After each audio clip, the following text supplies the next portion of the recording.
ሰላም ጤና ይስጥልኝ እንደምንላችኋል ውድ ተመልካቾቻችን ከአባይ ቴሌቪዥን የሚተላለፍላችሁ የለተረቡ ጥቅምት 19 ቀን 2018 ዜና ላፍታ የመረጃ ሰዓታችን ተጀምሯል።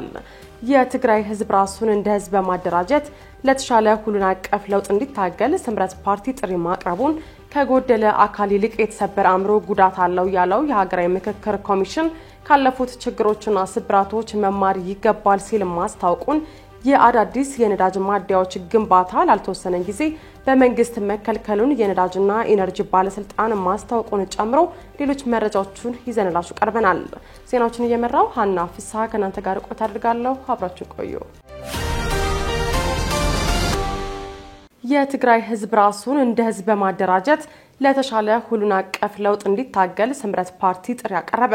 ጥቅምት 17 ቀን 2018 ዓ.ም በጠቅላይ ሚኒስትሩ የምስራቅ አፍሪካ ጉዳዮች አማካሪ አቶ ጌታቸው ረዳ የሚመራው ስምረት ፓርቲ የስራ አስፈጻሚ ኮሚቴ የመጀመሪያውን ስብሰባ በአዲስ አበባ ማካሄዱን አስመልክቶ በትናንትናው ዕለት መግለጫ አውጥቷል።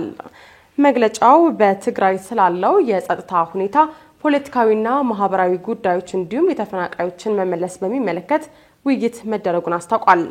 በዚህ መሰረት የተፈናቀሉ ዜጎችን በአስቸኳይ ወደ ቤታቸው እንዲመለሱ ማድረግና የትግራይን ግዛታዊ አንድነት ማክበርን በሚመለከት ከፌደራል መንግስቱና ከሚመለከታቸው አካላት ጋር በትብብር እሰራለሁ ብሏል ፓርቲው። በተጨማሪም አሁን በትግራይ ያለው የሰላምና የጸጥታ ስጋት ህዝቡን የከፋ የጦርነት ጭንቀት ውስጥ ከቶታል ያለው ስራ አስፈጻሚ ኮሚቴው ከፖለቲካዊ ኢኮኖሚያዊና ማህበራዊ ችግሮች ጋር ተዳምሮ ተስፋ የቆረጡ ወጣቶችና ምሁራን እግራቸው ወደ መራቸው የስደት ጎዳና እንዲጎርፉ አድርጓል ብሏል።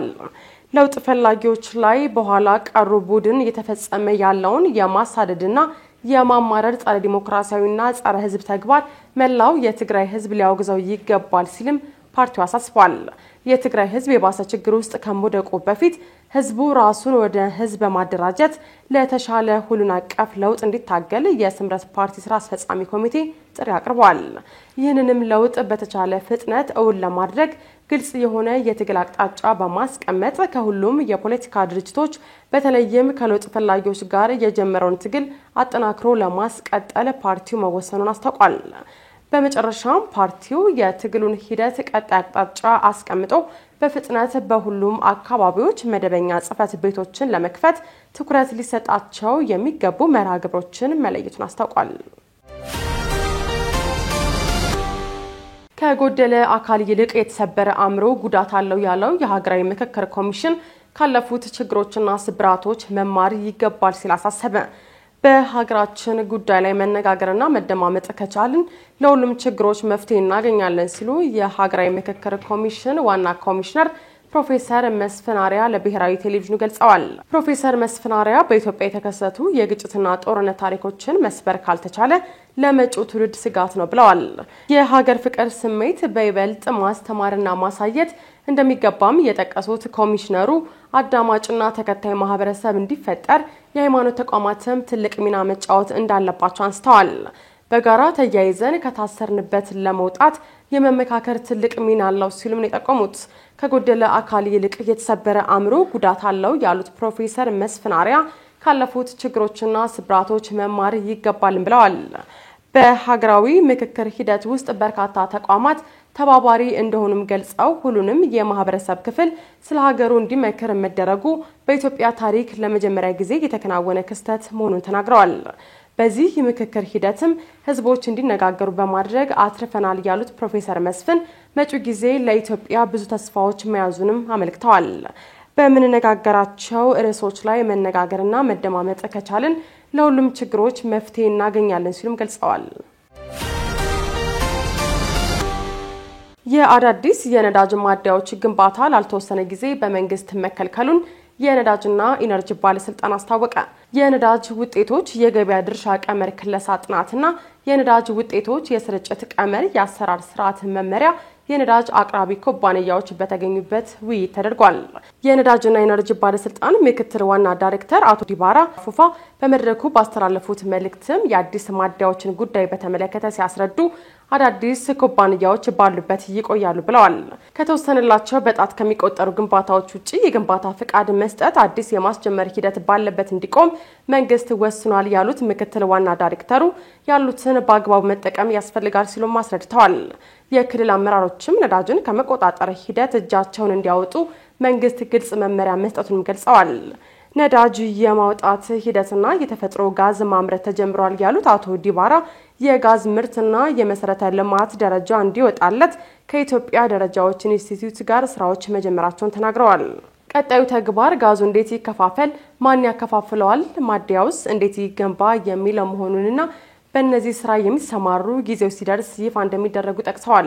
የተፈጥሮ ጋዝ ሲወጣ የቤንዚን ተሽከርካሪዎች አብረው እንደሚቀየሩ የጠቀሱት አቶ ዲባራ የጭነትና የማከፋፈል አገልግሎት የሚሰጡ ኩባንያዎች የሚመረጡት በዜግነት ሳይሆን በሚሰጡት ጥራት ያለው አገልግሎት በመሆኑ ቀድሞ ዝግጅት እንዲያደርጉም አሳስበዋል። ለማንም የግንባታ ፍቃድ እንደማይሰጥና አሁን ያለው የነዳጅ አቅርቦትና ትስስር እስከሚስተካከል ድረስ የማደያ ግንባታን የተመለከተ ጉዳይ እንደማይስተናገድ ዋና ዳይሬክተሩ አስረድተዋል።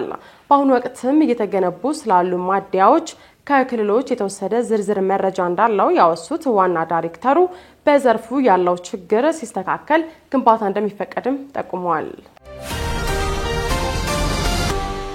በ3 ወራት ውስጥ ከ13000 በላይ የሳይበር ጥቃቶች ሙከራዎች መደረጋቸውን የኢንፎርሜሽንና መረብ ደህንነት አስተዳደር አስታወቀ።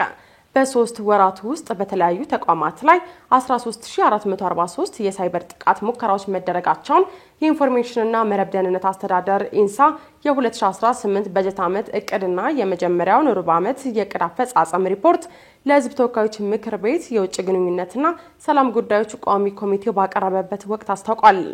የኢንፎርሜሽንና መረብ ደህንነት አስተዳደር ዋና ዳይሬክተር ወይዘሮ ትዕግስት ሐሚድ ተቋሙ የሳይበር ጥቃት የመከላከል አቅሙን ከጊዜ ወደ ጊዜ እያሻሻለ መምጣቱን ተናግረው በመጀመሪያው ሩብ ዓመት የመከላከል አቅሙ 97.8% መድረሱን ተናግረዋል። ቋሚ ኮሚቴው ሪፖርቱን ካዳመጠ በኋላ 97.8% የመከላከል ጥረት በጥንካሬ የሚወሰድ መሆኑን ጠቁሞ ተቋሙ የመከላከል አቅሙን ከ99% በላይ ከፍ ለማድረግ በትኩረት መስራት እንደሚጠበቅበት አመላክቷል።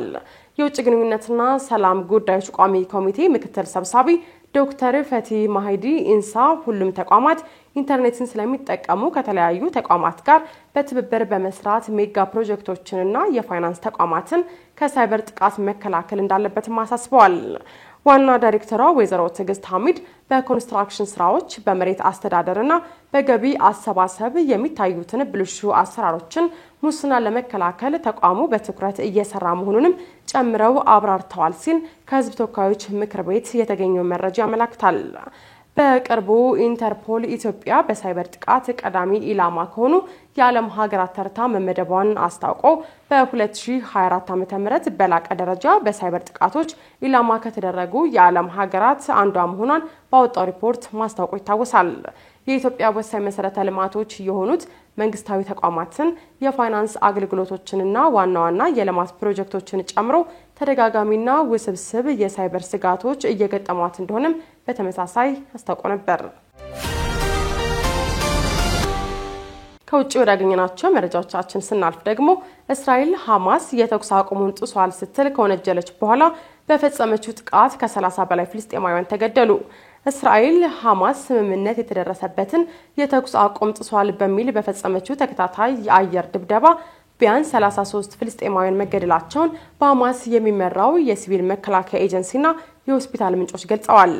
የእስራኤል መከላከያ ሚኒስትር እስራኤል ካትስ ሐማስ ማክሰኞ ዕለት የእስራኤል ወታደሮችን አጥቅቷል ሲል ወንጅለውታል። በተጨማሪም የታጋቾችን አስክሬን ሲመልስ ጥፈት ተፈጽሟል ነው ያሉት። እስራኤል ማክሰኞ ዕለት በፈጸመችው የአየር ድብደባ በጋዛ ከተማ ቤት ላህያ፣ አልቡረጂ፣ ኑሲራትና ካን ዩኒስ በሚገኙ ቤቶች፣ ትምህርት ቤቶችና የመኖሪያ ህንጻዎች ጥቃት ደርሶባቸዋልም ተብሏል። የጋዛ ሲቪል መከላከያ ኤጀንሲ ቃል አቀባይ ለቢቢሲ እንደተናገሩት የህይወት አድን ሰራተኞቹ በተደጋጋሚ በሚፈጸመው የአየር ድብደባ መከላከልና በግብዓት እጥረት ውስጥ ሆነው በአስቸጋሪ ሁኔታ መካከል ህይወት ለማትረፍ እየሰሩ ነው ብለዋል። የተወሰኑ ያልተገኙ ሰዎች በፍርስራሽ ውስጥ ናቸው። በዚህም የተነሳ የሟቾችን ቁጥር ይጨምራል የሚል ፍርሃት አለ ብለዋል። ካትዝ ማክሰኞ ዕለት ሐማስ በጋዛ በሚገኙ የእስራኤል ወታደሮች ላይ ጥቃት በመክፈት በደማቁ የተሰመረውን ቀይ መስመር ጥሷል ብለዋል። ሐማስ ወታደሮቹ ላይ ጥቃት በመፈጸሙ እንዲሁም የሰው ታጋቾችን ለመመለስ የገባውን ስምምነት በመጣሱ በተደጋጋሚ ዋጋ ይከፍላል ሲሉ ማስጠንቅቀዋል። የአሜሪካው ፕሬዝዳንት ዶናልድ ትራምፕ በበኩላቸው የተኩስ አቁም ስምምነቱ ምንም ነገር አደጋ ላይ አይጥለውም ያሉ ቢሆንም እስራኤል ወታደሮቿ ኢላማ ተደርገው ጥቃት ከተፈጸመባቸው ግን ምላሽ መስጠት አለባት ነው ያሉት። ሐማስ ወታደሮቹ የእስራኤል ሰራዊት ላይ ጥቃት አለመፈጸሙን ገልጾ መግለጫ ያወጣ ሲሆን የእስራኤልን ጥቃት ማውግዟል። ሐማስ ከጥቃቱ ጋር ምንም ግንኙነት እንደሌለው በመግለጽ ለተኩስ አቁሙ አሁንም ተገዥ መሆኑን አስታውቋል። ከአባይ ቴሌቪዥን ሲተላለፍላችሁ የነበረው የዜና ላፍታ የመረጃ ሰዓታችን የተከታተላችሁትን ይመስል ነበር። አብራችሁ ስለቆያችሁ ከልብ እያመሰገን በያላችሁበት መልካም ቀን